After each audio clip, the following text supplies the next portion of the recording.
एक औरत नमाज अदा कर रही थी कि अचानक उसका इंतकाल हो गया। उसे गुस्ल दिया जा रहा था। जैसे ही उसके बदन पर पानी डाला गया, फौरन उसके जिस्म से एक अजीब और बेहद खुशगवार खुशबू फैलने लगी। वहां मौजूद तमाम औरतें हैरत में डूब गईं। फिर उसका जनाजा उठाया गया। जनाजा जैसे ही मोहल्ले से गुजरा तो लोग रुक रुक कर बातें करने लगे।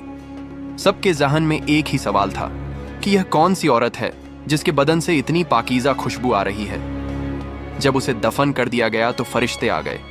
उसका नाम आया, आमाल खोला गया। फरिश्तों ने पूछा, तेरा रब कौन है? वह मुस्कुराते हुए बोली, अल्लाह। फिर पूछा गया, तेरा नबी कौन है?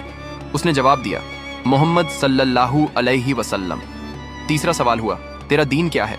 उसने कहा, इस्लाम। फरिश्ते मुस्कुरा दिए और कहा, मुबारक हो, अल्लाह ने तुम्हें जन्नत की बशारत दे दी है।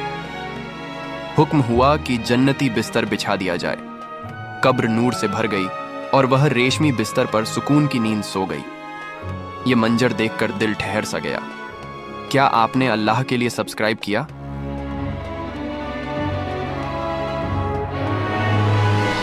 एक औरत नमाज अदा कर रही थी कि अचानक उसका इंतकाल हो गया। उसे गुस्ल दिया जा रहा था। जैसे ही उसके बदन पर पानी डाला गया, फौरन उसके जिस्म से एक अजीब और बेहद खुशगवार खुशबू फैलने लगी। वहां मौजूद तमाम औरतें हैरत में डूब गईं। फिर उसका जनाजा उठाया गया। जनाजा जैसे ही मोहल्ले से गुजरा तो लोग रुक रुक कर बातें करने लगे।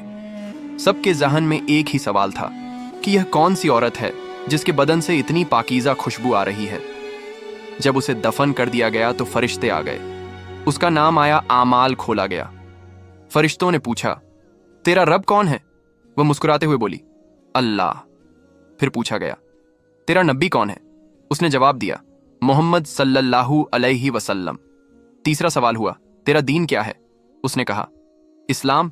फरिश्ते मुस्कुरा दिए और कहा, मुबारक हो, अल्लाह ने तुम्हें जन्नत की बशारत दे दी है। हुक्म हुआ कि जन्नती बिस्तर बिछा दिया जाए। कब्र नूर से भर गई और वह रेशमी बिस्तर पर सुकून की नींद सो गई। यह मंजर देखकर दिल ठहर सा गया। क्या आपने अल्लाह के लिए सब्सक्राइब किया?